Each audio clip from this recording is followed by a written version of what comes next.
Welcome dear students. आज हम 10th class chapter 6 लेकर चल रहे हैं, life processes. It is the part of biology. As we all know, science is divided into the 3 parts, chemistry, physics and biology. तो life processes living things या living beings के अंदर होते हैं, तो it is the part of biology. तो first of all student, life processes को करने से पहले we are able to distinguish the living and non living things. हम कुछ कैरेक्टरिस्टिक्स डिसाइड करके रखते हैं कि अगर ये कैरेक्टरिस्टिक्स होंगे तो वो लिविंग है, अगर नहीं होंगे तो क्या होंगे, नॉन लिविंग। जैसे अगर मैं आपसे पूछती हूँ कि ये पेन क्या है, तो आपका आंसर आएगा दिस इज नॉन लिविंग। लेकिन अगर मैं अपने हैंड्स की बात करती हूँ तो ये क्या आ जाएंगे, part of a living body. Means अगर मैं देखूं तो मेरे को ये क्लैपिंग करने में हेल्प कर रहे हैं। क्यों कर रहे हैं क्लैपिंग करने में help? Because they shows the movement. तो हम यहाँ से एक कैरेक्टरिस्टिक निकाल सकते हैं कि जो लिविंग थिंग्स होती हैं उनका एक कैरेक्टरिस्टिक मेन क्या होता है, दे शोज द मूवमेंट। ये मार्कर तब से यहीं रखा हुआ है, ये मूव नहीं कर रहा, लेकिन जैसे ही मैं इस पे एक्सटर्नल फोर्स लगाती हूँ तो ये मूव कर रहा है। मीन्स जो लिविंग थिंग्स होती हैं उनके अंदर मूवमेंट जो होती हैं वो सेल्फ मूवमेंट्स हैं, अंडर कंट्रोल हैं। लेकिन नॉन लिविंग के अंदर कोई मूवमेंट नहीं होगी। अगर मूवमेंट उनके अंदर होगी तो वो किसकी वजह से होगी, एक्सटर्नल एफर्ट की वजह से। तो फर्स्ट कैरेक्टरिस्टिक हमारे पास आ जाएगा, they can move by themself. हमें लोअर क्लासेस में ही पढ़ाया जाता है कि लिविंग के अंदर क्या आते हैं, एनिमल्स आते हैं, माइक्रो ऑर्गेनिजम्स आते हैं, इवन प्लांट्स आर लिविंग। अब हमें कैसे पता चलेगा कि प्लांट्स के अंदर मूवमेंट होती है? क्योंकि प्लांट्स तो क्या होते हैं, मिट्टी में एक ही जगह फिक्स्ड होते हैं, तो हम कहेंगे कि वो मूव ही नहीं करते। लेकिन मूवमेंट का मतलब ये नहीं है कि they move from one place to another. आपने देखा होगा सनफ्लावर को, तो जो सनफ्लावर का फ्लावर पार्ट है, जो उसका स्टेम पार्ट है, लीव्स पार्ट है, तो वो ऑटोमेटिकली मूव कर जाता है in the direction of sunlight. Means उस तरफ बेंड करेगा जहां से क्या आ रही होगी, सूरज की रोशनी। तो जो वो उसकी बेंडिंग है टूवर्ड्स द सनलाइट, वो भी किसको इंडिकेट करती है, उसकी मूवमेंट को। ऐसे ही आपके पास आता है mimosa pudica, means touch me not plant. आपने उसको देखा होगा, जैसे उसके लीव्स को हम टच करते हैं तो वो एकदम से क्या कर जाता है, श्रिंक कर जाता है, सिकुड़ जाता है। तो वो क्या है, that is the movement with respect to the touch. ऐसे ही आपने देखा है कि लीव्स में मूवमेंट होती है, रूट्स के अंदर मूवमेंट है, ग्रेविटी के अकॉर्डिंग है, कहीं वाटर के अकॉर्डिंग स्टिमुलाई है तो वहां मूवमेंट है, वो हम डिस्कस करेंगे काफी डिटेल में। तो फर्स्ट कैरेक्टरिस्टिक हमारे पास आ जाता है, दैट इज द मूवमेंट। अगर कोई भी चीज मूव करेगी तो वो लिविंग होगी। सेकेंड मेन कैरेक्टरिस्टिक हमारे पास क्या आ जाएगा, they need the food, air, water for the survival. अगर हम अपनी बात करते हैं, खाना खाए बिना हम कितना टाइम रह सकते हैं, 1 टाइम, 2 टाइम, 3 टाइम, उसके बाद तो हमें क्या हो जाएगा, जान निकल रही है बिना खाने के। मीन्स कि कोई भी लिविंग चीज है तो उसको क्या चाहिएगा, फूड। उसको ब्रीथ करने के लिए, सांस लेने के लिए, रेस्पिरेशन के लिए क्या चाहिए, एयर। एयर यूटिलाइज करते हैं प्लांट्स भी। सिर्फ क्या है कि ह्यूमन बींग्स के अंदर ऑक्सीजन का इंटेक होता है और कार्बन डाइऑक्साइड का रिलीज होता है, लेकिन प्लांट्स में उल्टा होता है। कार्बन डाइऑक्साइड को वो इंटेक करते हैं, इनहेल करते हैं, और ऑक्सीजन को बाहर छोड़ते हैं। लेकिन दोनों में ही किसका यूज है, एयर का। Water is one of the most important thing. Water के बिना तो हम एक पल भी नहीं रह सकते। अगर हमें प्यास लगी है, गला सूखा पड़ा है, तो we are not able to survive without water. Same in case of plant, अगर आप पौधों में पानी नहीं देते तो वो क्या करते हैं, मुरझा जाते हैं। तो वो भी क्या शो करता है कि all the living beings need these 3 basic things. एक और हमें ध्यान रखना है, जो वाटर है that provide the essential part in the metabolic processes. Metabolic processes वो प्रोसेसेस हैं जो किसी भी लिविंग ऑर्गेनिज्म के अंदर होते हैं। मीन्स इसको हम डिवाइड करते हैं कुछ कैटाबॉलिक के अंदर और कुछ को डिवाइड करते हैं एनाबॉलिक के अंदर। कैटा को ध्यान रखना आपने, कट करने से। मीन्स ऐसी रिएक्शंस जो हमारे लिविंग सिस्टम के अंदर होती है उनको हम नाम देते हैं बायोकेमिकल रिएक्शन। तो वो बायोकेमिकल रिएक्शन जिसके अंदर एक कॉम्प्लेक्स सब्सटेंस टूट के किस में कन्वर्ट हो जाए, सिंपल वन में, तो वो आपके पास क्या कहलाती है, कैटाबॉलिक एक्टिविटीज या catabolic biochemical reaction.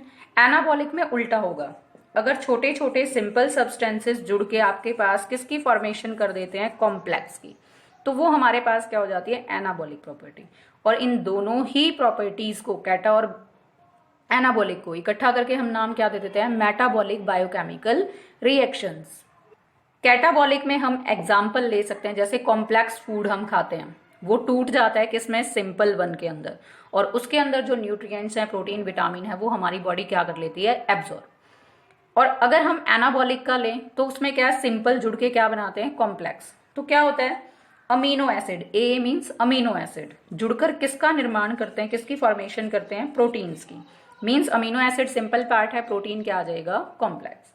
And the third characteristic is they can grow. Means खाना खाएंगे, अच्छा मेटाबॉलिक उसमें फंक्शंस होगा तो वो क्या करेगा, ग्रो। जैसे अगर हम अपना एग्जांपल लेते हैं, हम छोटे बच्चे होते हैं जब पैदा होते हैं, उसके बाद हम adult and then to the aged person.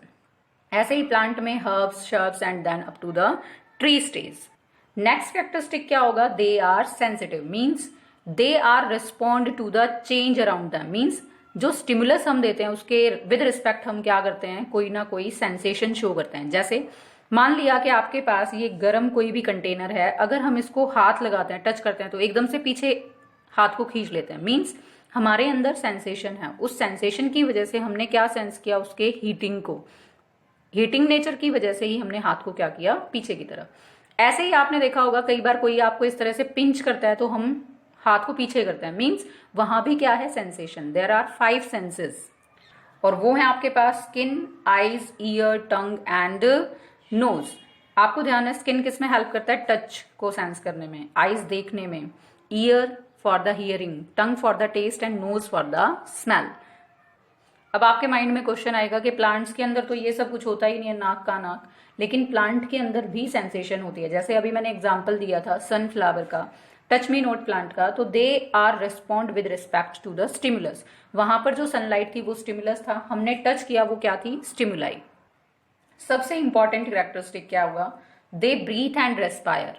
Breathing और रेस्पिरेशन में एक छोटा सा डिफरेंस है, वो क्या है, ब्रीथिंग है simple intake of oxygen and release of carbon dioxide, लेकिन जब हम रेस्पिरेशन की बात करते हैं तो उसमें क्या होता है, breaking of the food material. Means release of energy from the food अगर होगा तो वो रेस्पिरेशन कहलाएगा। बट अगेन हमें यहाँ ध्यान रखना है कि जब हम बात करेंगे प्लांट्स की, तो प्लांट्स के अंदर क्या होगा, इनटेक ऑफ कार्बन डाइऑक्साइड, और रिलीज किसको करेगा, वो ऑक्सीजन को। नेक्स्ट कैरेक्टरिस्टिक हमारे पास आएगा, they excrete. Means waste product को बाहर निकालना। खाना खाया, फूड लिया हमने, फूड के इंटेक के बाद जितना जरूरत है उसको हमने यूटिलाइज किया बॉडी की ग्रोथ में, डेवलपमेंट में, और जो वेस्ट मटेरियल है उसको हम क्या करते हैं, बॉडी से बाहर निकाल देते हैं। तो एक्सक्रीशन का प्रोसेस वो क्या करेंगे, शो करेंगे।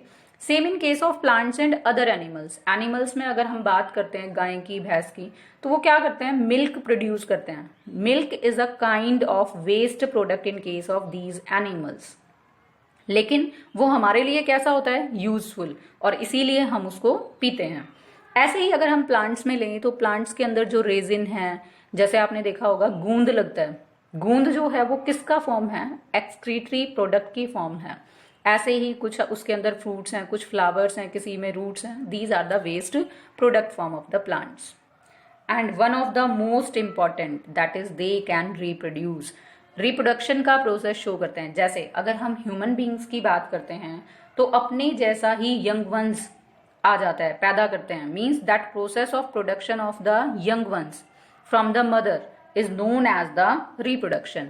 अब रिप्रोडक्शन के आपने टाइप किए हुए हैं, जैसे some have the sexual reproduction and other kind of living beings have asexual mode of reproduction. And in case of plant आपने पढ़ा होगा डिटेल में, जैसे वेजिटेटिव प्रोपेगेशन है, कुछ के अंदर क्या होती है, बडिंग होती है, कुछ के अंदर आपने सुना होगा बाइनरी फिजन है, जैसे आपने किया होगा अमीबा के अंदर। अमीबा में लोअर क्लासेस में आता है, they undergo the binary fission. और जब ये सारे कैरेक्टरिस्टिक आपस में जुड़ जाते हैं तो वो किसको कंबाइन करके बनाते हैं, लाइफ प्रोसेसेस को।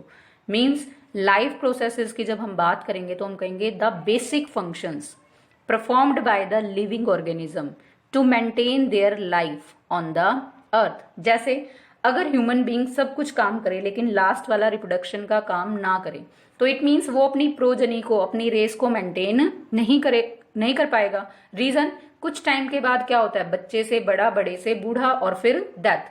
तो हमें अपनी रेस को मेंटेन करने के लिए, प्रोजनी को मेंटेन करने के लिए कौन सा प्रोसेस करना पड़ता है? रिप्रोडक्शन का।